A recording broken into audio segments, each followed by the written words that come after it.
como ayer le informamos, Arturo Herrera, futuro subsecretario de Hacienda y Crédito Público, anunció que el paquete económico 2019 que enviará al Congreso el equipo económico de Andrés Manuel López Obrador reflejará prudencia. Y para hablar del tema saluda a James Salazar, analista económico senior de CI Banco. ¿Cómo estás, James? Hola, muy bien. Gracias. Cuéntanos, en un contexto económico, político y social como el del país, ¿es positivo, es prudente hablar de un paquete económico 2019 precisamente con las características que anunció el próximo subsecretario? Sí, claro. Dada la coyuntura actual que estamos viendo de pérdida de confianza, lo mínimo indispensable que necesitamos es escuchar al menos de parte del equipo económico que se va a respetar el principal activo que podría decir tiene la economía de México, la estabilidad macroeconómica.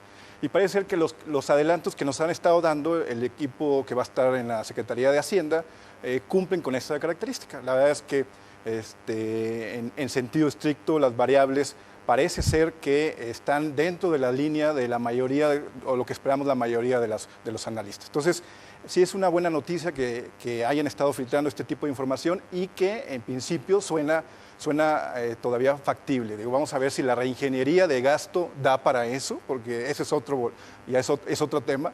Pero era importante que las variables y los supuestos macroeconómicos sean acordes con la realidad económica, y en ese sentido parece que cumple. Hay que esperar ya que la publicación oficial, pero va por buen camino.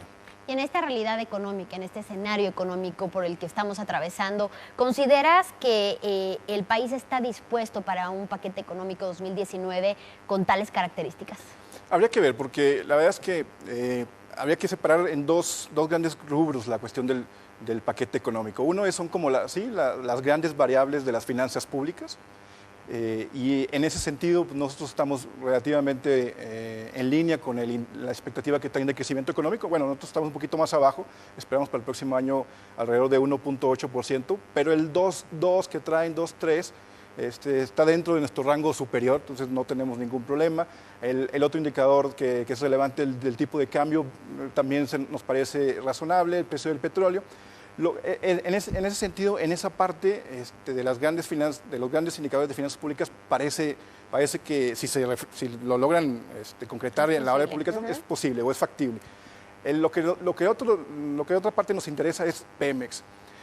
Y ahí pues había que ver si la cuadratura da, porque con las cuestiones que traen de la construcción de la nueva refinería, llevar al máximo potencial las refinerías existentes, esta política de precios de energéticos. Y de priorizar aquí, ¿no? El consumo interno. Claro, esta idea que digamos, ya no la han vuelto a repetir, pero de que en su momento de dejar de exportar petróleo, pues habría que ver si efectivamente por el lado de Pemex cumple, porque el principal canal incluso de afectación vendría por ahí. Entonces, ese es un punto relevante que todavía ahí no tenemos información. Por otra parte, James, se habla de una consolidación fiscal agresiva. ¿Qué factores tendrían que estar presentes para que esto se pudiera lograr? Necesitaríamos, de entrada, que los niveles de deuda no siguieran aumentando y que tuviéramos crecimiento del PIB por arriba del promedio de los últimos años. La verdad es que difícilmente en el primer año de gobierno, o sea, en el 2019, podríamos ver este concepto de consolidación fiscal agresiva.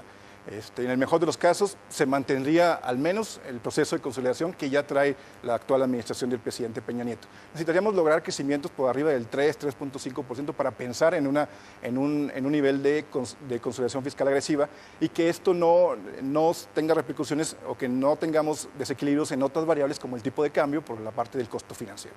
¿Consideras optimista hablar de un superávit primario del 1% más bien del PIB? Quizás sí, para un primer año de gobierno. ¿Es positivo eso? La verdad es que sí es optimista. Nosotros estaríamos en el escenario original entre 0.5 y 0.8% del PIB. Hay que esperar la reingeniería que traen, a ver si lo pueden lograr. Bien, finalmente hablamos sobre el marco macroeconómico, que se habla de fijar precisamente los porcentajes que decías, ¿no? Entre un 3.3 y un 3.5% en la línea de lo esperado con Bajico. ¿Cómo se puede lograr esto? Difícilmente en el siguiente año vamos a lograr estar en línea con lo esperado. Exactamente, niveles del 3%. La verdad es que en el mejor de los casos, y hacia el último trimestre del año, podríamos pegarnos hacia el 4% o por debajo del 4%. La inflación que tenemos nosotros en CI Banco para el próximo año es alrededor de 4.10, 4.20 anual. Entonces, hablar por debajo de 3.5 suena complicado, y más con las políticas que traes de incrementar salarios. Bueno, el salario mínimo, con una depreciación del tipo de cambio, pues, la verdad luce complicado. Pero tampoco es demasiado optimista. Al final de cuentas, el gobierno tiene que creerle a Banco de México que va a hacer los esfuerzos para llevar a la inflación a su meta o al rango que tienen como objetivo. Por supuesto. Te agradezco muchísimo por el análisis y pendientes. Todo está, pues, puesto y visto para que ocurra esta toma de protesta el día sábado, y después lo que ocurra, las políticas que se apliquen y los planes que se lleven a cabo, pues tendrá que verse, ¿no? Todavía está por verse. Así es. Te agradezco mucho, James Salazar, por estar aquí con nosotros. Gracias.